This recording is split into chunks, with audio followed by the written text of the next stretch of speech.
make it there and can make it back. Salutations and shit, folks. Welcome back to another episode of your favorite travel podcast, Travel and Shit, where I, your host, D. Curry, have an experiential conversation about the nuanced ways that travel intersects with regular life. I am back. Thank you for bearing with me. I did not have an episode last week because we had COVID over here in the home, in the travel and shit home. We been pretty down and out for quite a bit. We both got COVID around the same time. My symptoms hit, I want to say like a day or two before his, but we are on the mend. We are doing better. Happily to say we're both vaccinated and boosted. So thank God, because it could have gone anyway for anybody, regardless of your status. But I'm very glad that we got vaccinated and boosted, because if that's what it felt with all of those protections, I definitely don't want to know what it was like without. So shout out to all of y'all who sadly had COVID without a vaccine. And for those of you that had like really, really bad COVID experiences, thankfully, at least in my experience, it was a really long, drawn out cold. The beginning was total shit. But honestly, I think I've been, in my experience, thankfully, I've had other illnesses that I have, like, I won't say that was the worst time I've ever been sick. So very, very glad that it wasn't that bad. I'm hoping that we don't get it again, because that is also very much so an option. And don't want to go through that again. Don't want to do it again. So wasn't the worst, but don't want to do it again. That's the most of the big announcement. There was no episode last week, but I'm back.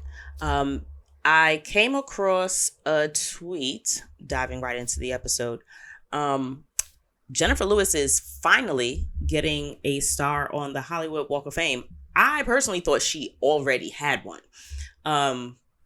Really swore that she did, but unless this was like an older tweet, but it got me to thinking, and that is the point of bringing that up.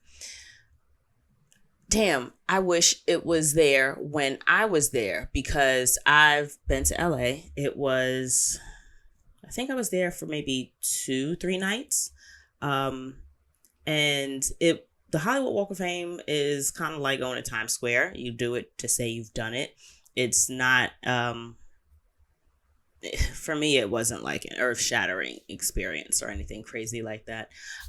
But it's a fun fucking gimmick. When you go, you have a good time, you enjoy it, move the fuck on, right?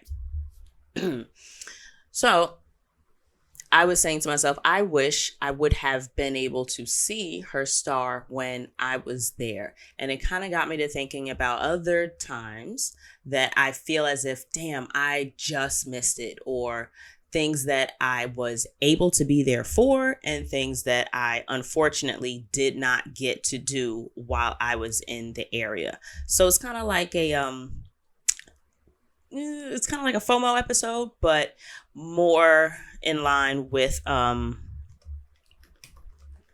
just lit up another one in the nick of time, right? So my first and most regretful, and I think once I get into it, you'll kind of get more of the tone and where I'm going with this, right? My most regretful just fucking missed it was in Cuba. If you're watching on the YouTubes, I'm pointing to it, this right here. So if you're new here, welcome. I have a travel sleeve on my right forearm going up to what I want to say is, what's the inside? Is that the bicep? The bicep is the back, right? And the tricep is the top, T for top. I think that's how it goes. But I've got a half sleeve. One of the tattoos it extends up my tricep, I guess, the inside of my arm. The inside, the top part of my arm. Anyway, you're watching on YouTube, you'll see it, right?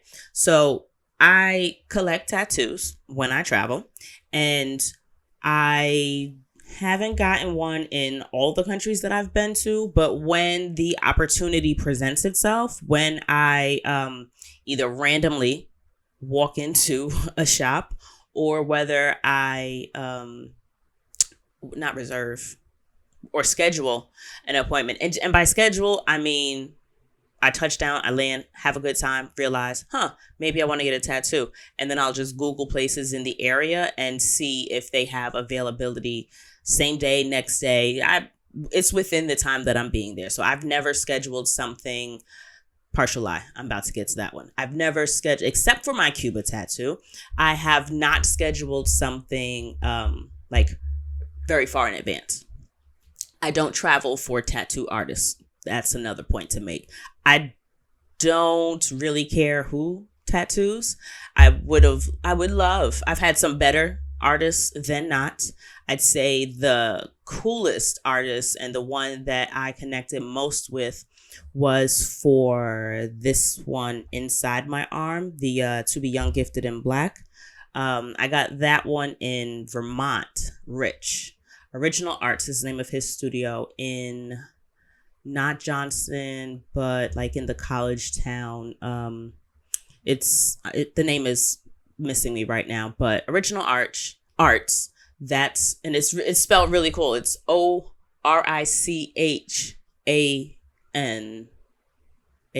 Rich? Oh no, his name is Rich. His name is Richard, and instead of original, it's original. All right. So just play with some spellings of that.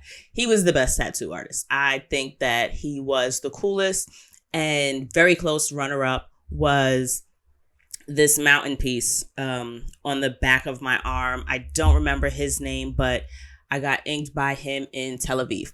So I have a tattoo sleeve. I collect them where I go, pop in or call a couple of days in advance and schedule out a piece, right? I planned for this very highly rated tattoo spot in Cuba. So Cuba is one of those places where it's not legal, but it's not illegal. It's one of those kind of places where I would not randomly pop into a shop. Cuba was kind of like that. I'd say, in fairness, probably the feeling of that is at your own risk, right? Where you want to make sure that the proper equipment and tools have made their way to the shop that you decide to go to, and that they are sterilized before they are used on you or anyone, honestly. But all that being said, it took quite a bit to find a studio that I felt safe and confident getting a tattoo in, because as lightly as I take getting tattoos, for the most part, I'd say by taking lightly, I'd say I have tears to them. I don't think tattoos are like that big of a deal.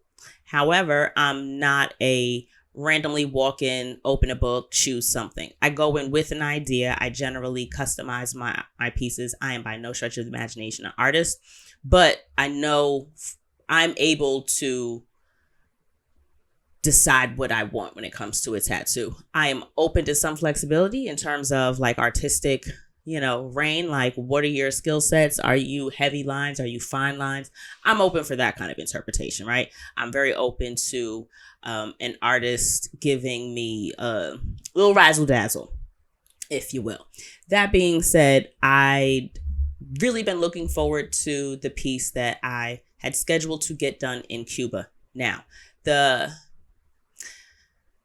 most important thing about getting tattoos. I had mentioned, that's where I was. I was on the tiers of where the tattoos are. I don't take them very seriously in getting them. However, on a scale of like 1 to 10 in terms of what I'm getting, I'm a 10. Like I'm not going to let you decide what I get. I already know what I want when I get into the studio. I'm just open to some interpretation, and some things I'll leave open-ended. So that's completing the thought on the scale. Now, when it comes to the tattoo that I was scheduled to get in Cuba, the thing that you, if you don't have them, need to know is that you can't just, it's the time, right? If you are planning on going on the beach, if you're planning on being on the sun, if you're planning on getting dirty, if you're planning on doing anything strenuous like that may affect a certain area, like I wouldn't get a tattoo and then go rock climbing. And by get a tattoo, it's always going to be on my right arm.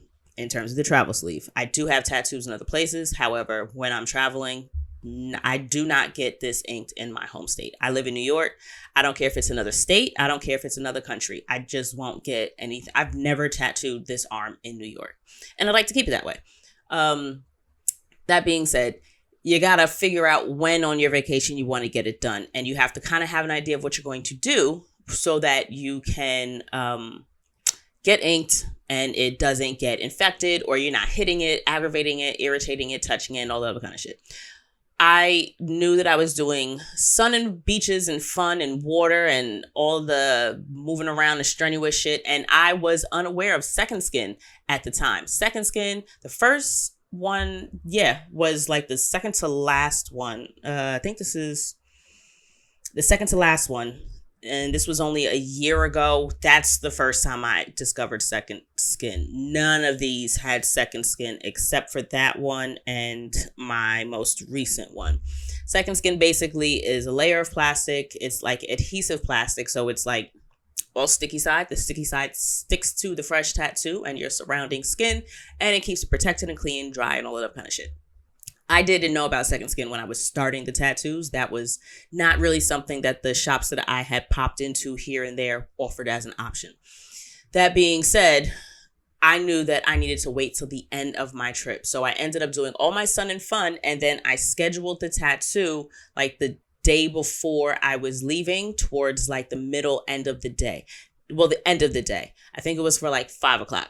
Now, I had an incredible fucking day. Like that was my day of first. That's what I call it. I did so many things for the first time on that trip. That was the day that we went rock climbing, not rock climbing, we went rock jumping, rock diving, whichever it is. So we jumped off the cliff into the water, swam in a cave. I went snorkeling for the first time. I tried like non-GMO fucking fruit juices for the first time. This was the first time I'd never, I hadn't had, like very American ass chemically fruit. So many firsts. So I scheduled the tattoo for after that. I'd spoken with the host, kind of got a feel for when we were supposed to arrive, and I figured I had more than enough time to get there, taxi from the drop-off point to where I was going to be getting the tattoo.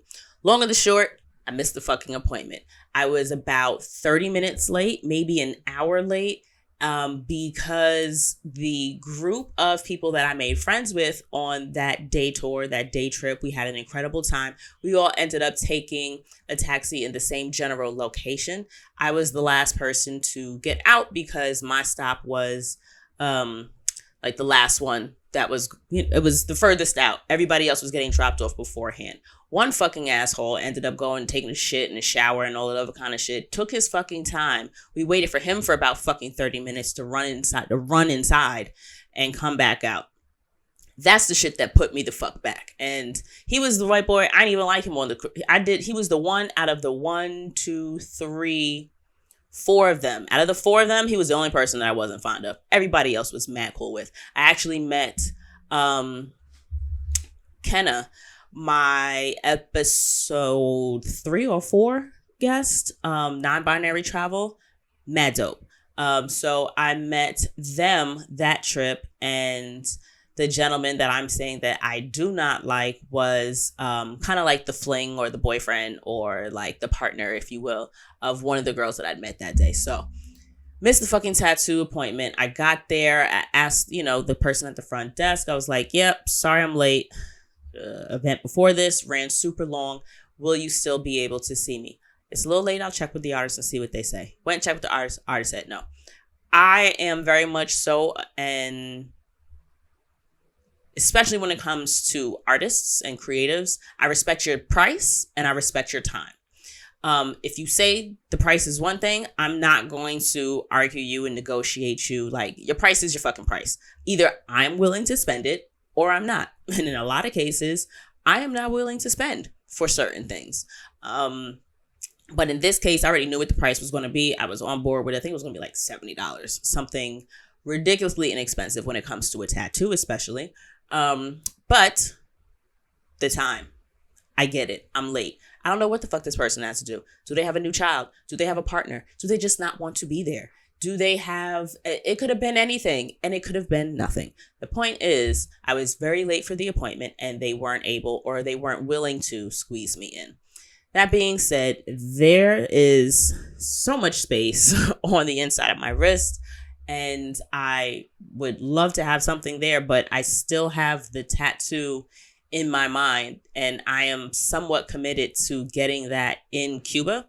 I'm still interested in the actual tattoo, but not as much as I was when it was like on my mind. So there's that. That is the one like act. I won't say regret because I had so much fun, but it's a very conflicting emotion in that experience, in that space, because while I had so much fun doing that event, when I tell you, like, I really, really wanted that tattoo, and still to this day, like, I do not feel any less disappointed about not having the tattoo than I was then.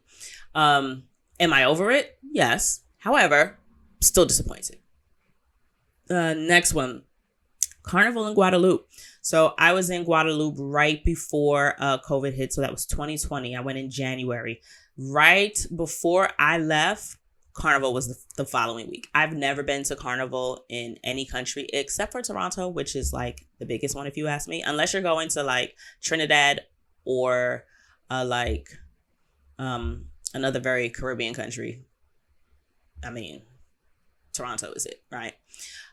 However, they were having Carnival, like it. I want to say the first like major event was supposed to happen, or at least the first major event that I would have been able to go to. I'm sure there were other events across the island, but like in the area where I was, one of the events that I saw was going to be like a day or two after I returned back in New York was near where I was staying, and it looked mad interesting. And I've never been to Carnival anywhere except for the time that I did go to Toronto Carnival, but I was like 12. I was 12. I didn't get to experience that the way that I, as an adult, a grown, fully grown adult, would like to experience Carnival. So that would have been nice. It still wouldn't have been like, a very lively, drunk, fun in the sun, dance experience solo as it would be now, because when we do go at some point, I couldn't get the time off for this year. But when we finally do go, my partner and I, that's going to be so much more fun because I have my man with me. So I won't feel as if I have to like, whereas out and about by myself in public, 2 drinks might be my limit, 3 maybe, depending on the drinks. Like, I would never want to be in like a large experience or in a large environment like that fucked up. Like, I would never be toe up by myself outside. Not my jam, not my bag. I don't feel comfortable. I don't feel safe. I have too much going on in my mind for me to ever feel safe in that kind of an environment. So I'm looking forward to a Carnival experience. So I know I would have had a good time, but I know I would have had a different time than I intend to have when the time actually does come to have. So I don't necessarily like, oh my God, I don't want to go again because like that was the it experience it was going to be. Like, that wasn't going to be the it experience for me. At least I don't think it would be. So while it would have been bomb, it is what it is, right? Another one, London. Big Ben was under construction when I went. So I had a long night in London and I almost didn't leave the hostel at all. I ended up having probably an anxiety attack in the airport. I sat and cried for like 3-4 hours. I could not figure out a hostel to stay in. I had overdrafted in the bank on the debit card. I had a credit card, but it was an Amex. And at the time, this was probably the third country I'd been in, the third or fourth country that I'd been in a week. I was fucking exhausted, and I just couldn't think. I could not think. I was stressed. I was tired, and I was making terrible decisions. I wasn't making decisions at all. I was just sitting there. So by the time I finally did settle on a hostel, all I did was change the card attached to my Hostel World account. Some hostels won't take Amex, but I think Hostel World does. I think that was the loophole that I got. And I had cash on me. Like, I had cash, but I wanted to book the hostel before I got there. I wanted to have that confirmation that there was a bed, a room, and a bed. And that was another thing. I was really stressing about a room. Like, I could not find any all-female rooms. I could only find co-ed rooms. And I was not comfortable staying in a mixed gender room where I'm by myself. I don't know these niggas. So I did not want to be in that type of living quarters, if you will. Not even overnight. But thankfully, the room that I think it was actually a co-ed dorm, but it was only 4 bunks. And it ended up only being me and one other woman. And she was mad cool. I had a homegirl that I was talking to from the States. What's up, Sharmila? She got me out of my head and was just like, girl, you ain't get that far not to go experience London. So go out and see London. So between her and the suite mate that I had, who was just like, well, I'm going clubbing. I'm going to the disco. The disco sec. I'm pretty sure she referred to it as that because I remember my brother jokingly always called it that. We ended up going to, she was getting dressed, which honestly, she looked like she was still like in 2013, 2000. She was giving me really 2012 at max. Like, I actually started rewatching Tia and Tamara's reality show after a thread on Twitter. And I'm looking at the fashions and I'm like, my God, this is really what we looked like. And that's what she was giving in 2020. So, and I had like on a flannel button up, some jeans, and a pair of like hiking boots. I think I was straight chic. Very cute, if you ask me. But she was looking at me like, yeah, I don't think you can get in that. No, I don't think you can. And I was just like, this is all I got, and I'm not changing. So she was just like, well, how about you just share the taxi with me? Like, it can get you at least into the city, and you can go far enough that you take a tram. I mean, like what do you call those things? A train, or you just don't go that far, then you walk back. And I'm just like, all right, I'll go for a walk. So she dropped me off maybe like a mile or two from like Buckingham Palace. It's a really straight shot. However far away it was, I could see it from where we were. So that was pretty cool. And then I just walked around, and it was such a good time. I had a great time, but there are certain things that you look forward to seeing when you do not even just international travel. If I went to fucking Seattle, well, I did go to Seattle. Did I see the needle? Is that needle? Yeah, I think I did. Let's say where are the arches? St. Louis. If I go to St. Louis, I want to see the fucking arches. Where's the bean? Like that big silver metal bean looking thing. It looks like a glob of water or something. Is that Chicago, Cincinnati? I don't know. But you go to certain cities and you want to see like the really touristy shit, right? Why not? Big Ben was under construction. And by under construction, I mean it had like a ton of scaffoldings all around it, so you could barely see the clock at all. So, it was a little disappointing, underwhelming, and it rained. So the only thing that I really got like a good shot of was that red eye Ferris wheel. It was cool. And I ended up just really enjoying London for it being another city. Sometimes you have to step outside of your head and let go of like your tourist experience and just experience a new city. Walk around it like it's your city. Look around. Look at the buildings, look at the street. How do the people keep their homes? Like, some neighborhoods are just really cute neighborhoods, and sometimes it's just nice to feel normal in an unnormal place. I happen to enjoy that. I'm one of those people that walks around when I travel. I really just love going for a walk and just taking in regular neighborhoods with me being not regular to the area, you know? I enjoy it. So while I missed out on the very touristy moment of it all, I didn't miss out on the experience of it all. So I am glad that I did do something, even though it wasn't what I had in mind. I missed out on that. Another really disappointing, like just missed it, like in the nick of time kind of thing, was the fucking Harley store in Rome. So my dad is a Harley Davidson lover. He's got a bike. He's had it for years. Loves that thing. He's got another motorcycle that he never drives. Harley's his jam. That's his bag. That is his, what's that? That's his Supreme. Harley Davidson is Supreme, if to my dad. Is that I'm assuming that that's still a very popular streetwear line. I'm an aesthetics girl. I'm not a label girl. I know what looks I know what feels and designs and colors I'm going for in my fashions, if you will, in my clothes, my attire. The look is a better way to put it. I know what I want my look to look like, but the label doesn't matter. So I'm trying to think of like a label that the girls like. So, yeah. Harley is my dad's Supreme. Loves the shit. Whenever you see him, he's got something Harley on, I promise. Unless it's an Adidas tracksuit. Those are his go-betweens. It's either a Harley t-shirt and like some work clothes, like work stuff.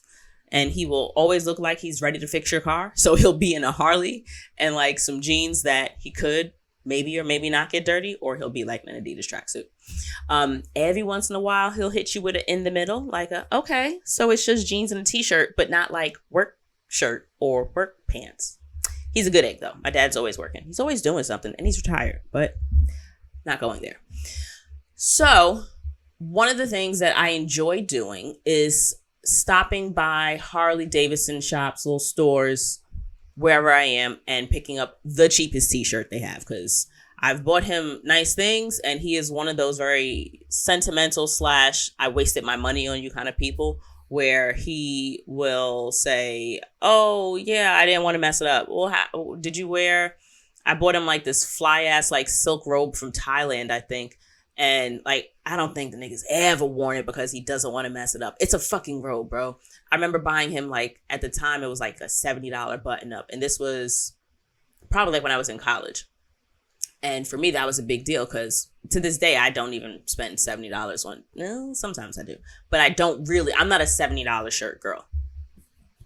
Give me a white tee, I'm happy, right? That being said, that was bread that I dropped. And it might have actually been more than $70. Because it's a Harley Davidson. Anyway, I bought him the shirt, and for like 5 years he wouldn't wear the shit because he kept saying he didn't want to mess it up. Like he did, and I get it, but it's just like, here we are at a nice event, at an occasion where a look is needed, and I don't see the look that I would have put you. Where's the shirt? Yeah. Say all that to say, I enjoy going to Harley stores to buy my dad a t-shirt, a cheap one. And I'd gone out of my way, taken a taxi to an area, like a part of the town that I would not have visited otherwise, just to go to the nearest Harley store. And I think that I'd gotten there what should have been at least an hour or 30 minutes before they closed. Like I had enough time. Like I wasn't trying to skate in there 3 minutes before they closed, right? Like, I'm pretty certain I had at least an hour or 30 minutes. The bitch was closed.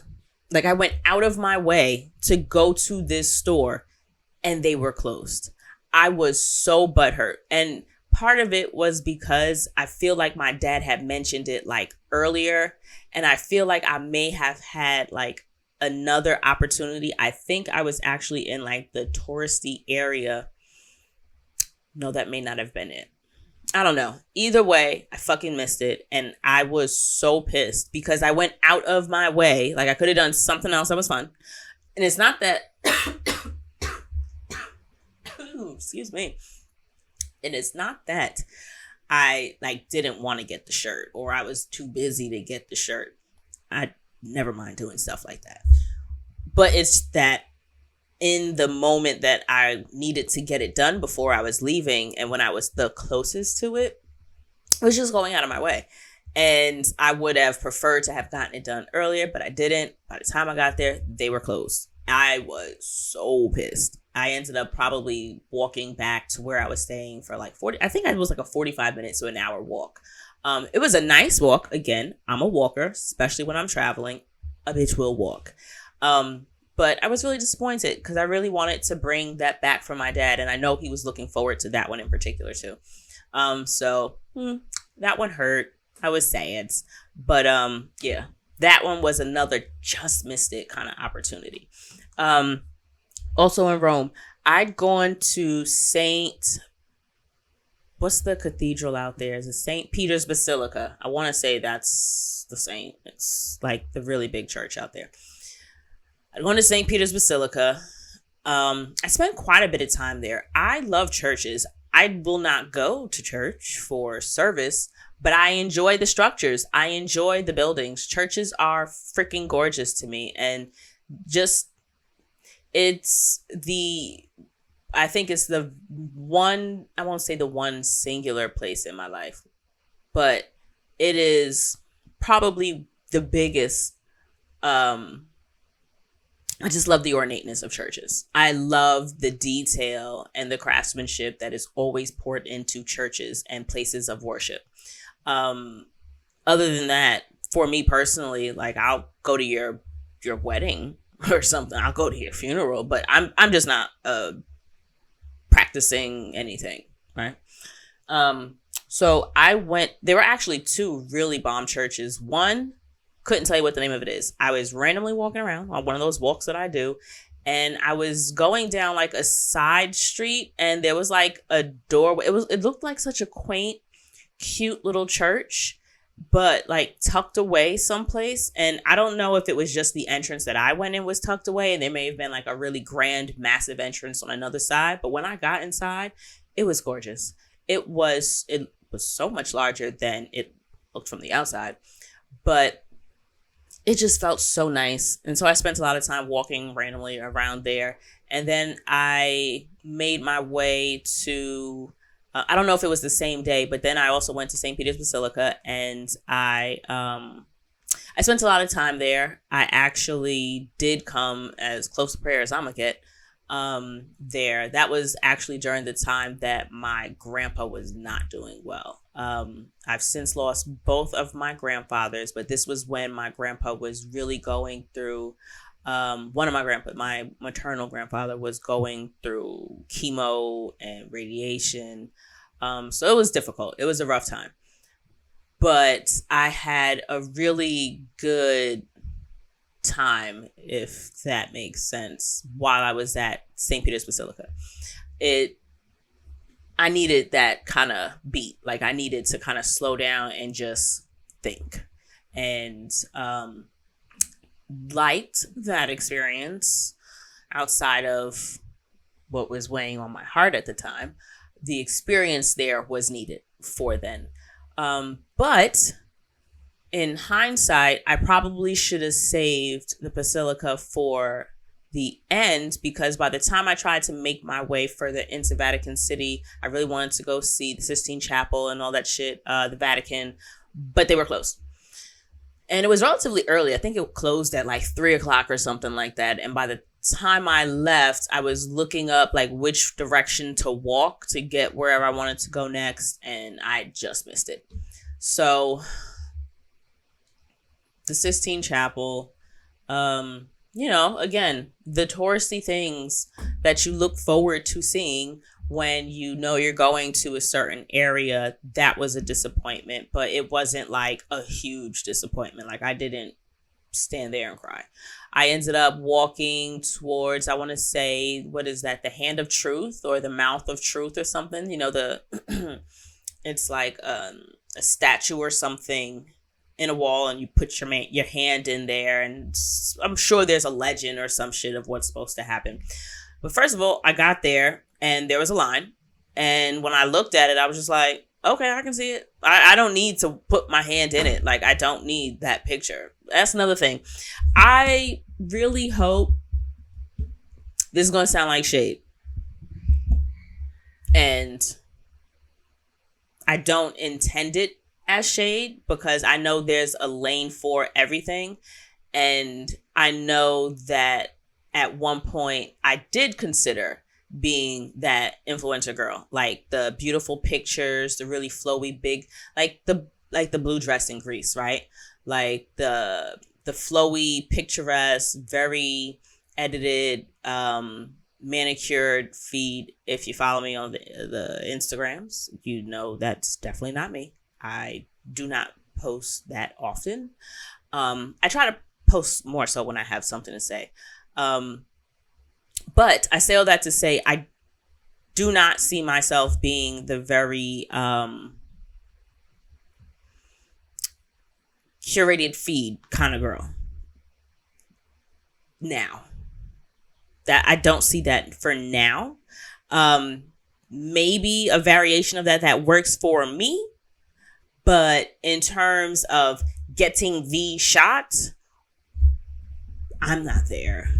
A lot of those things just don't matter to me, but I realize how important they are in storytelling for a lot of people. I understand that also does draw attention to because what's really the real bag when you've got like that beautiful feed is when you also have important information, like when your content is like full circle good, where it's not just a really nice photo, but it's just like, okay, here's what this experience was, or here what that did, right?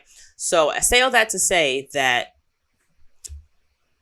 sometimes I just am curious as to what things look like. You see it in a book, you hear about it in, stories, or you see it on a movie, and you want to know what it looks like next to you, or how big is the Colosseum?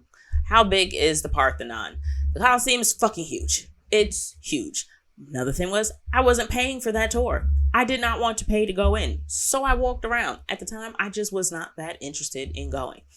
Walking up to the outside, walking around, seeing it for what it was and being able to touch the wall was good the fuck enough for me.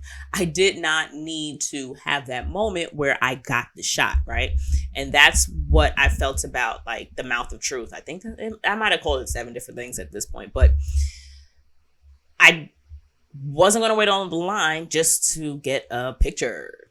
That's not my thing. I don't like waiting on lines, and I can't say there are too many things that I have ever waited on a line to take I've waited on a line for experiences and taken experiences for those pictures, taken pictures of those experiences.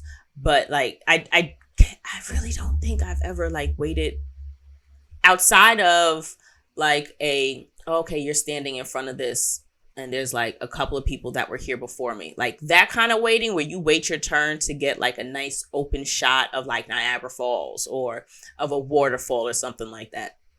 That's not what I'm talking about. I'm talking about there is a stanchion that is for us to stand behind, and there are attendants that are, okay, now it's your turn. You step up. Here you go. Put your hand in. Picture. Thank you. And next. I wasn't doing that. That's not me. It's not me. But is it you? That might be your bag. And a lot of those things you come across, oh my God, here this is. I have this opportunity. Fucking go for it. But just know like what your tolerance for certain things is. I know that patience isn't exactly one of my strong virtues in situations that I am not very invested in. If it's something that I were invested in, yes, I would absolutely wait for it. But that being said, a lot of times you build up something in your head, and then when it's less than what you anticipated, you realize, oh, I don't need this. I took a picture from the other side of the gate. Like I think I put my hand through the gate, got a picture without the gate part being in the photo. Like I stuck my phone through the gate, took the picture, and was satisfied. Like I waited till there was a break in the line when one person was walking away and another person was walking up. That's when I took the shot. I got my picture. It worked out. What's next on the list? Oh, I've mentioned this one before. So another thing that I just missed was being able to book my desert. I won't say tour because it wasn't really a tour. Like, do you get a tour of the ocean? No. So how you gonna get a tour of the desert, right? But it kind of was. Like, we went on a really bomb car ride, and the car is super light. Well, see, I don't want to say it's super light because it's a regular ass fucking car. But I know that my driver was telling me that there are different vehicles that are outfitted so that you can drive even more haphazardly, if you will. But the car in particular that we were in, it is not designed, because this one in particular wasn't. What I do know they did is they take some of the air off the tires. So you drive with a certain amount of air on like the roads, but then to get through the snow, I think they needed less air or something. Oh, not the snow, the sand. I don't know.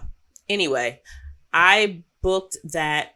Well, I was in Qatar. I stayed in the capital, Doha. Desert. I was looking to do that desert tour, ride on the camel, and I'd seen it on Expedia for like $70. Well, I missed that window for booking. I've spoken about this quite a few times. If you know you want to do something, but at the same time, if you're not certain that you want to book it too far out in advance, because that could also work against you, what I would suggest is going onto whatever app you would like to use, maybe trying out multiple apps, and looking to see what the window for the soonest you can do an activity is.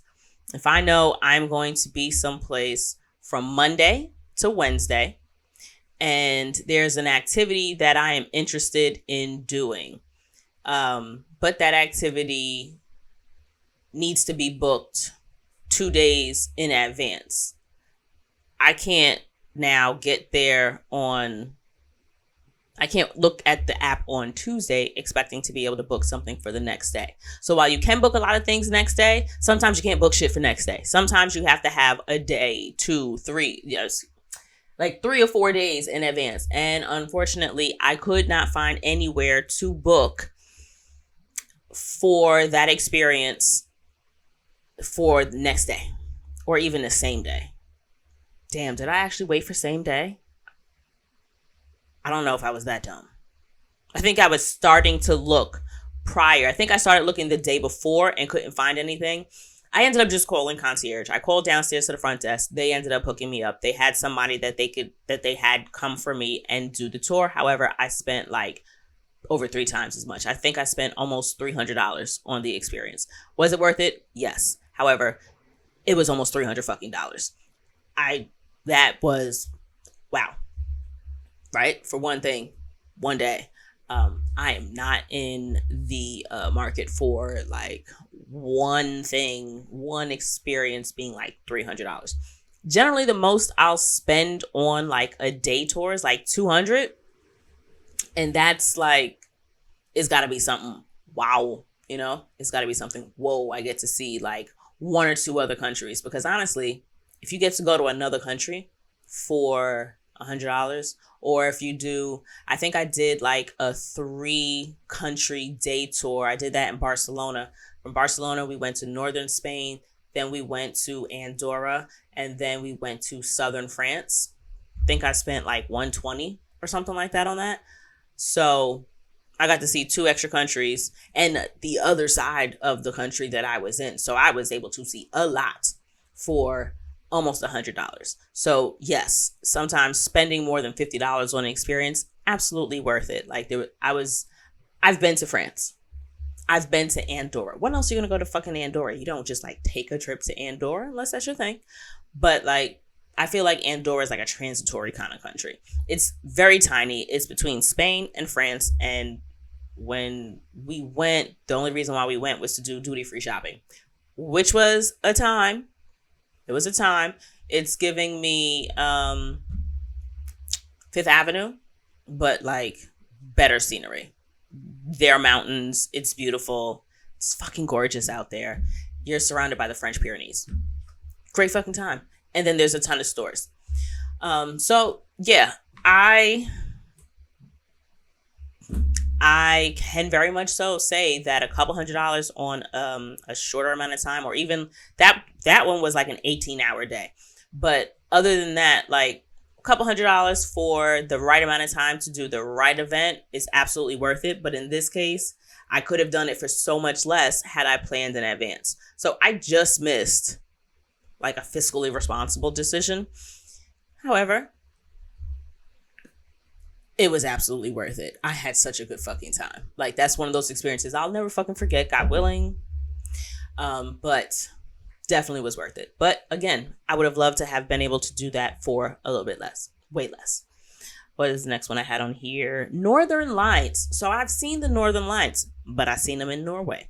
And honestly, I don't think my experience could have gotten better than it was. However, I had tried to do it prior. I was in Alberta. My homegirl had a trip planned out there, and we spent so much time working on and planning this trip. And in hindsight, there are so many people that are so much better than me at planning trips and doing the research and digging around. I don't enjoy that.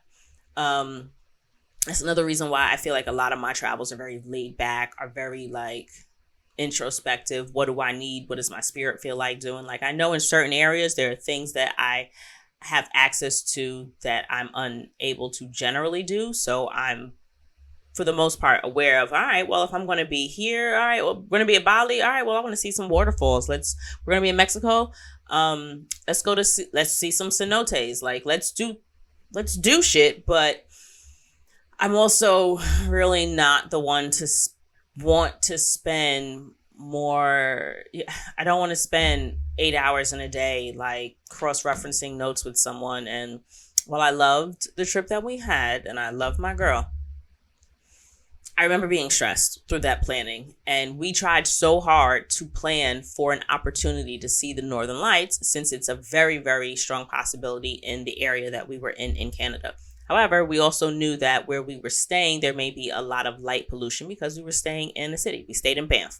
There is what they call, I think it's called a dark sky reserve. And I want to say it was about 6 hours from where we were. And a dark sky reserve just means it's fucking remote. Like, you drive out into the middle of nothingness, whether it be a desert, whether it be the woods, the forest, jungle. I don't know the distinct difference. I just know that a rainforest is very wet, and I feel like rainforest and jungle are similar, but like a forest and the woods are a little bit drier. So it's not a tropical climate. I feel like that's the difference. Don't know for certain. Anyway, we were planning on seeing the Northern Lights, and that was really the one thing that like I was like expressing. That's really all I want to do on this trip. Like, I'm down to do whatever the fuck else you want to do, girl. Wherever you tell me we're going is where we're going to go. Thankfully, she knew like all the really bomb, beautiful, picturesque, like tourist spots. And by tourist spots, I mean Yolo Park. I mean Lake Louise. I mean Emerald Lake. Like, there are such incredibly beautiful landscapes out there. Like, I cannot express enough to you like how beautiful Banff, and all this is in like cold weather. We went, I think, in October, so it was cold. Like, there was snow, like full snow gear. And by snow gear, I just mean like leggings, sweats, thermal shirt, long sleeve shirt, hoodie, and we dressed in layers, because when you're hiking, you're gonna get hot. I don't give a fuck how cold it is. You start doing enough physical exertion, some physical activity, and you heat up. So another pro tip, dress in layers when you are going to be outside, but also active. That being said, we spent so long driving to this dark sky reserve, and it fucking started raining. We ended up getting maybe a handful of hours away from where we said we were kind of going to like call it quits, like to where that park was in particular. We toyed with the idea of maybe staying out there, since it was like a 6-hour drive one way. I think we made it 4 hours out, And then it started raining. We had no signal where we were. At that point, we were getting on each other's nerves. I was so fucking disappointed because we didn't get to see the Northern Lights. We had driven so fucking long, and I think I had the drive out there. I drove us out there, and we drove until like we needed to take a break, get something to eat, and just like, okay, like we'll figure this out and see how, if we want to keep going, because the weather was just not going well. It was very cloudy. And dark or not, when the clouds are really heavy, you're not going to be able to see. You're not going to be able to see it as clearly as you'd like. And so we ended up pulling the plug after spending almost 6 hours trying to make it happen. We tried to make fetch happen, and it didn't. I was so upset by that. I don't think we talked that much that day. We were already like getting on each other's nerves. And I was just so disappointed. I was hungry. And you know how you get to the point, well, I was hungry for one. But then you know how you get to the point where you wait so long to eat that you have like a gas bubble and like you just can't enjoy your food. And so it's just like I had cramps. The food was trash where we were. We ended up like, out of all the shit that was there, I think I ended up the only thing that looked palatable to me was like French fries. So I ate French fries. Like that's what I ate for the day until we got back. We may have had like a really nice breakfast probably, because I feel like we stopped for breakfast very frequently at this one spot. But long and the short, I was so fucking disappointed because I was really, and at this time I'd never seen the Northern Lights. So I was really banking on it. Like I live in the city. I'm never going to see it down where I'm at. So I was really, really banking on this being the trip. But it wasn't. It wasn't. So yeah, I missed out on, and it wasn't that we didn't try. We put the time and the effort into it. It just didn't happen. We ended up having to pull the plug, and I missed it. So that was a really that was a disappointing one. Another one that I missed was Machu Picchu in Peru. So I didn't plan for it in advance, and I stayed in, I can't remember. I want to say it starts with an M, but I stayed in, I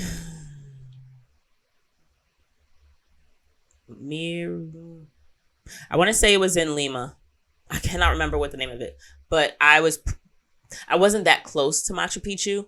And if I wanted to do the trip, I would have needed to book it to do it like on one of the first, because it was like all of the options that I was coming across were, because of where I was, were going to be like 2 days or so. It'd be like a 2-day tour. And it just wasn't feasible for where I was. I didn't plan in advance. Like I didn't put enough into the planning of that, because I absolutely could have done Machu Picchu in Peru, but the opportunity, because of the way my timing and the way I scheduled it, it wasn't viable for me at the time. So I made it all the way out there and didn't get to experience that.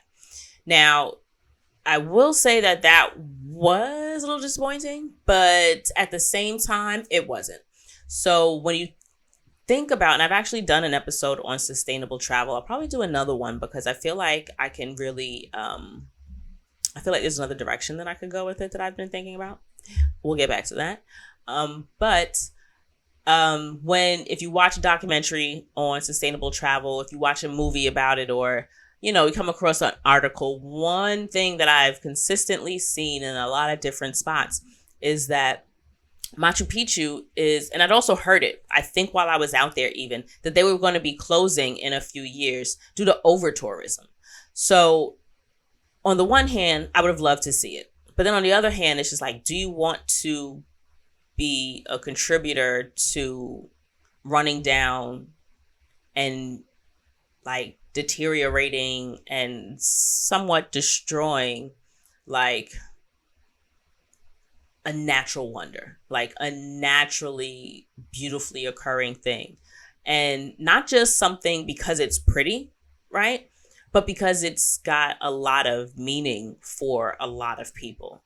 So on the one hand, I was disappointed that I didn't get to see it or experience it. But on the other hand, all right, well, I also didn't ruin a good thing. I didn't contribute to what may be over touristing or oversaturating, not markets, because it's not a market. Well, it can be a market. The currency is exchange of beauty and heart. But I didn't contribute to making it deteriorate any faster. And I don't know if that's just like a consolation prize, something I tell myself to make myself feel better, but it works. And to wrap it up, what I will say is I'd like to end it on a good note. Two things that happened that, while the experiences that I was reflecting on this episode were for the most part shit that I missed out on, I still enjoyed all of those trips. Like, there wasn't a single one of those trips that I mentioned that ended up being trash. I've never had a bad trip. That's what she said. I've never had a bad trip. Also because I don't use drugs. But I've never had a bad trip because it is what you make it. Travel is so much more than vacation. And if you let yourself get caught up in it's kind of like a wedding, right? I mentioned that I started rewatching Tia and Tamara, their reality show that they did back in like in the teens of the 2000s, I want to say. I got to look that year up. But it's kind of like a wedding. If you get so lost in the details and you end up being a bridezilla, you don't get to enjoy the moment for what it is. Like, you miss out on the fact that you're supposed to be marrying your person. You're supposed to be, enjoying the moment for the beauty in what is supposed to be your union, and not throwing a party for other people. Like, you can enjoy and really be committed to throwing a good party for other people, but your wedding is supposed to be like your day, right? And so people really spend so much time convincing themselves that because it's their day, they have to stress themselves out to make it perfect. And I feel like that's what happens with vacations for some people. You spend so much time trying to make it perfect that you just don't make it right. Like, just enjoy it. Travel is so much more than vacation. There's nothing wrong with vacationing, right? We're not doing travel shaming. We're not saying, oh, you vacation, I travel. We're not doing that. But there's a difference, right? I feel like all-inclusive resorts, that's a vacation. I feel like staying in an Airbnb or because it's not that staying in a hotel is not traveling, but I personally prefer Airbnbs because it lets me feel like I am immersed in a community and not a commodity. Unfortunately, many Airbnbs have just become commodities, and the initial richness of sharing spaces is not the same. That's another episode. But don't get lost in the planning. Don't get lost in the execution. Plan shit out so that you're safe and that you feel comfortable. But at the same time, like, don't get so wrapped up in the experience that you're not there for the experience. And that's another reason why I'm not that invested in the shot, in the picture, because I want to enjoy myself. Like, I want to remember these things for myself. Like, phones crash, photos get lost, but God willing, memories don't. I want to be able to remember what was going on firsthand and not have to have like a secondhand memory by looking at a picture and saying, what did this feel like? What was this like? Sometimes you look at a picture and you're just like, oh, I remember going. I mean, I had fun, but what did it feel like outside of that, right? Like, where was I? And so that's why I always like to remind you, travel is more than vacation, because I want you to get those experiences. Like, really tap in and be there for yourself and give yourself the opportunity to like really get the most of that opportunity that you have in travel. So that being said, positive note, Bermuda was my first trip. It ended up, I missed out on Martinique, but this time I made fetch happen.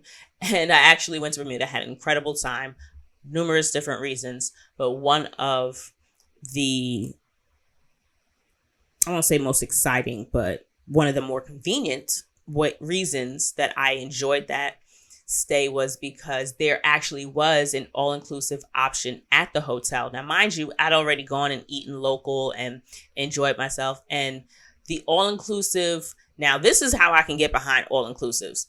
When your drinks are included and there's room service, that's what I'll sign up for an all-inclusive for. They had the absolute best escargot I've ever had in my life. Granted, I've only had escargot from probably 3 different places. Consistently, I think I ordered like 3 different orders of the shit in Bermuda. It was that good. Best I've ever had in my life. So the escargot there, the pizza was trash. Absolute horrific. I tried to get through a slice, couldn't do it. The rest of the shit went to the trash. I'm sorry, but what am I gonna do? Just call people back and be like, yo, I don't like it. Do you want it? Who wants that, right? But I ended up being able to get an all-inclusive package on my last 3 days on the trip. The manager looked out for me because I was like on the 3rd to last day. And generally you needed like 3 days before they could give you that. And I think it was like $100 a day. But I had already spent like $60 in drinks. So it was just like, oh, so you mean I could spend an extra $40 and then get like mad escargot? I could get like whatever other honestly, it was just escargot and pizza that they would do for room service. But that means that I could have ordered shit. And I want to say that bomb ass omelet bar was included too. The breakfast was good too there. That was really good. I love an omelet bar. But yeah, I ended up getting the all-inclusive option. My drinks were included for the remaining of the trip, which was really, really incredible. And it was just the niceties of it all, right? The kindness of the bartender that was serving me in our conversation. He looked out. He was just like, here's an option. Do you know it's an option to you? Let's give it a shot. And the manager, we were having a conversation. We talked about what I did back home. And he was really cool. And he was just like, all right, don't worry about it. Because this was, mind you, the end of the day. So he was just, we'll retroactively, all the stuff that I did or that I'd already ordered and consumed at the bar, comped it. And at that point, I was at like $60, $80. So it was just like, what? This is great. And I knew that I could keep going and I could order some more and then just continue my little party in my room. So it ended up being a fucking win. That I was really pleased with. And the other time that I have was Hartford. Boyfriend and I have had the best fucking road trips.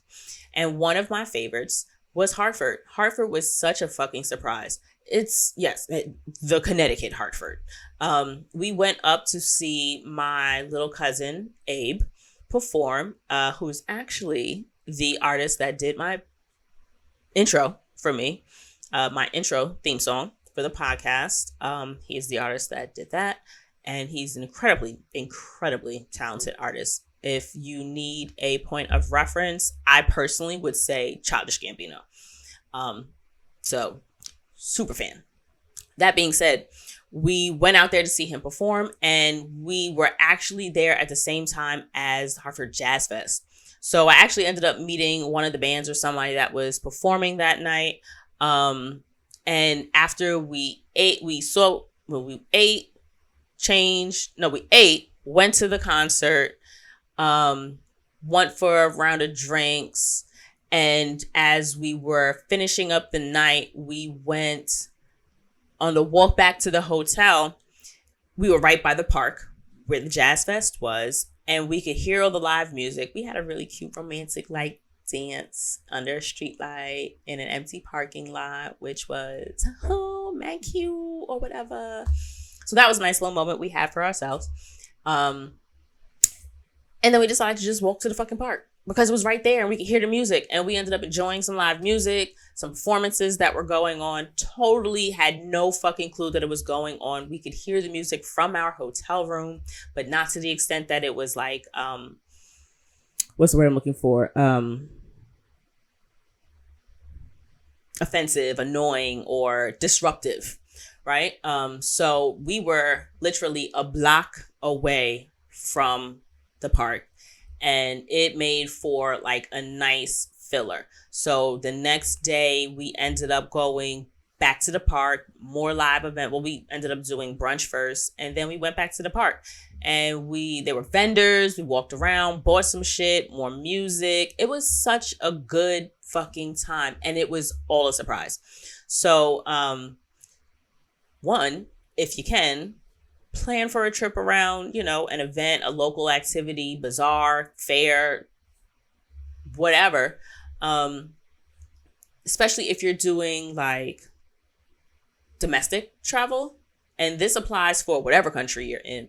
Look at different events that are happening in, especially for road trips. Look at what is going on citywide, right? Like, I'm not far from Philly. So does Philly have like a Philly food week? Or that was another thing. We went to Philly during fucking restaurant week.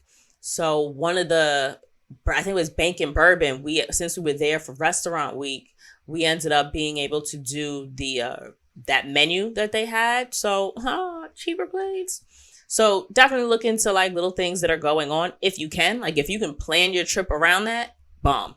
But if you say have a week that you have off or a weekend that you want to do a road trip, and you have a couple of options between a couple different places, check out which, city has something going on that you can do for free, or something going on that outside of the touristy things that you want to do, whether that be museums, whether it be shops, activities or whatever. Look and see if there is something going on in the neighborhood that you can actually partake in. So that actually ended up being a win. So while there were plenty of disappointments, I have also had things that I ended up really, really coming into without fucking knowing it. So shit goes wrong, shit goes right. Either way, that's your trip. Make the most of the experience. So 2 fun announcements. First, I got my first trademark. Traveling shit is trademarked. I am wildly excited about that. It cost me quite a bit. And it, not just financially, but like, I didn't do it myself. I'm not that girl. I hired an attorney. Shout out to my attorney, Lemworth James. If you are interested in someone, an IP attorney, international intellectual property attorney, if you are looking for one, whether you need a trademark, LLC, like he's helped me out with all of that. So all of like the legal needs that I have, such a bomb. Black guy, he's actually my brother's best friend. So I am absolutely partial.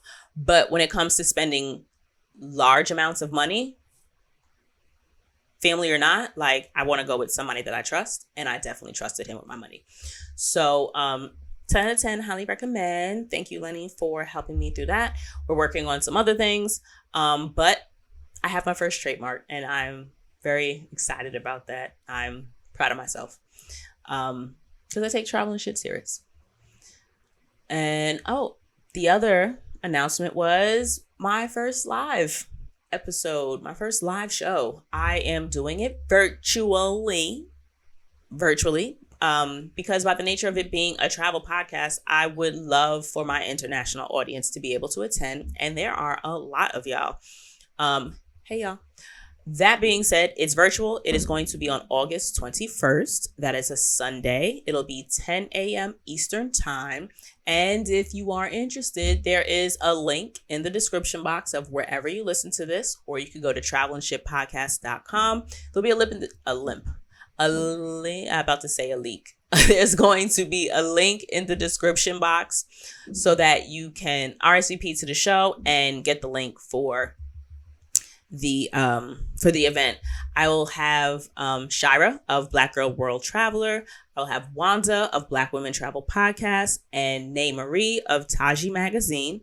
We will be having a Baldwin conversation, if you will. Back episode 181, I discussed with you guys about literature and how it influences how I see my experiences on my trips, and also in a lot of ways it inspires me and motivates me to want to see different environments and cities, countries, different places, right? But there's a particular Baldwin essay, The Discovery of What It Means to Be an American, that really got me to questioning how I experience myself outside of my Blackness, outside of me identifying as a Black right? Black anything, Black woman, Black podcaster, a Black queer, a Black creative, just Black, right? Like, think of all the spaces that you find yourself in where Blackness comes up. Outside of all of that, who am I? So where does Blackness fall on my hierarchy of self, right? And I really got to thinking about it, and